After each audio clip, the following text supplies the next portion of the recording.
ሁኔታዎች እጅግ ተቀያይረዋል። በአማራ ክልል የተጣለውን የትራንስፖርት እገዳ በተመለከተ ከባለስልጣናት የተሰጠው አስቸኳይ ምላሽና መሬት ላይ ያለው እውነታ የአማራ ፋኖ ብሔራዊ ንቅናቄ ያስተላለፈው ጥብቅ ማስጠንቀቂያ የክልሉ ባለስልጣናት ሙሉ በሙሉ ውድቅ ማድረጋቸው ሌላ ትኩሳት ጨምረዋል።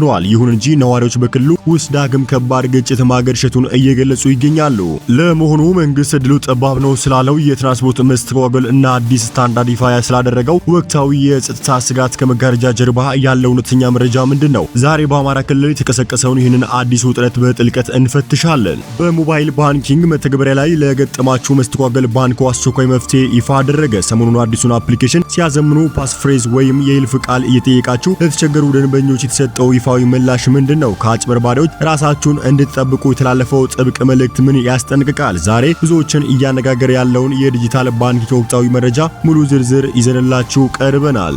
ዓለምን ያስደነገጠ ሰበር ዜናም ተሰምቷል። በመካከለኛው ምስራቅ ታላቅ የጦርነት ማዕበል ሊቀሰቀስ የሚችል እጅግ አስፈሪ ጥቃት ተፈጸመ። ኢራን ኩዌት ወደምትገኘው ግዙፍ የአሜሪካ የጦር ሰፈር ቀጥተኛ የፕላስቲክ ሚሳኤል ድብደባ ሰንዝራለች። ብሉምበርግ የዜና ወኪል እንደዘገበው ከሆነ በዚህ ድንገተኛ ጥቃት ምክንያት በርካታ አሜሪካውያን ወታደሮች የቆሰሉ ሲሆን ውድ ዋጋ ያላቸው ወታደራዊ የሰው አልባ አውሮፕላኖችም ወድመዋል። ለመሆኑ ዋሽንግተን ለዚህ የኢራን ቀጥተኛ ጥቃት የምትሰጠው ምላሽ ምን ሊሆን ይችላል? ዝርዝር ይዘናል፣ ታደምጡታላችሁ።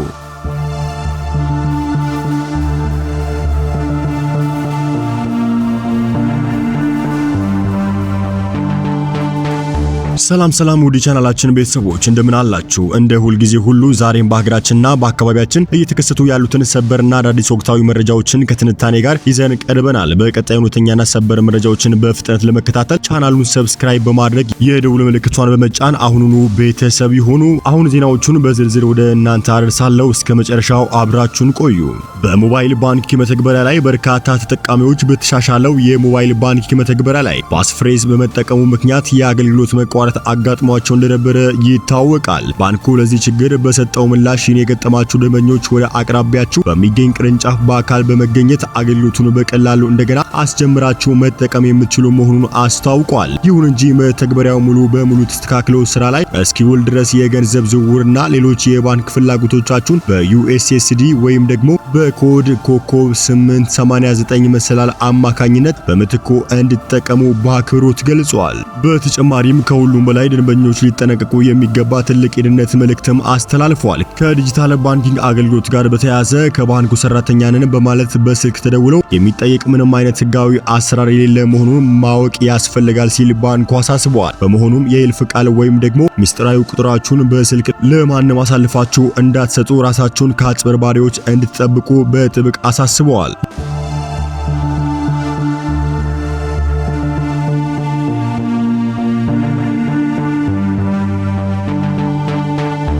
የአሜሪካና የኢራን ውጥረት የዓለምን ፖለቲካና ወታደራዊ ሚዛን ያናጋው ይህ መረጃ የወጣው ገና በቅርብ ሰዓታት ውስጥ ነው። የኢራን ወታደራዊ ኃይል ስልታዊ በሆነ መልኩ ኩዌት ውስጥ የሚገኘውን የአሜሪካ ጦር ሰፈር ኢላማ በማድረግ የፕላስቲክ ሚሳኤሎችን በተሳካ ሁኔታ አስወንጭፈዋል። ዓለም አቀፍ የዜና ተቋም ብሉምበርግ የደህንነት ምንጮች ዋቢ አድርጎ እንደገለጸው ሚሳኤሎቹ የጦር ሰፈሩን በዳይሬክት ሂት ወይም ደግሞ በቀጥታ በመምታታቸው ምክንያት ቢያንስ 5 አሜሪካውያን ወታደራዊ አባላት ላይ ከባድና ቀላል የአካል ጉዳት ደርሷል ሲል ነው የገለጸው። ከሰው ጉዳት በተጨማሪም በአሜሪካ አየር ኃይል ያላቸው 2 የሪፐር ወይም ደግሞ ሪፐር ድሮኖች ሰው አልባ አውሮፕላኖች በደረሰባቸው ከባድ ፍንዳታ ምክንያት ሙሉ በሙሉ በሚባል ደረጃ ከጥቅም ውጪ መሆናቸው ተረጋግጧል። ይህ የኢራን ድፍረት የተሞላበት እርምጃ በሁለቱ ሀገራት መካከል ለዓመታት የዘለቀው የቃላት የፕሮክሲ ጦርነት ወደ ቀጥተኛ ወታደራዊ ፍጥጫ ያሸጋገረ ክስተት ሆኗል። የአሜሪካ መከላከያ ሚኒስቴር ፔንታጎን በጉዳዩ ላይ አስቸኳይ ስብሰባ መቀመጡ የተሰማ ሲሆን በቀጣይ ሰዓታት ውስጥ ሊወሰድ የሚችለው የአጸፋዊ እርምጃ የዓለምን የነዳጅ ገበያና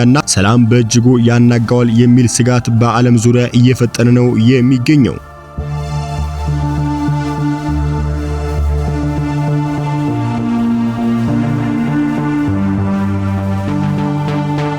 የአማራ ክልል ባለስልጣናት የአማራ ፋኖ ብሔራዊ ንቅናቄ በክልሉ አጠቃላይ ተሽከርካሪዎች እንቅስቃሴ ለመግታት በቅርቡ ያስተላለፈውን ትዕዛዝ ውድቅ አድርጎታል። የመንግስት ኃላፊዎች በሰጡት መግለጫ ይህንን የተላለፈውን ማስጠንቀቂያ የህዝቡን የዕለት ተዕለት የኑሮ እንቅስቃሴ በከፍተኛ ሁኔታ ሊያስተጓጉለው ወይም ደግሞ አጠቃላይ የጸጥታ ሁኔታውን ሊቀይር የሚችልበት እድል እጅግ ጠባብ ነው በማለት አጣጥለውታል።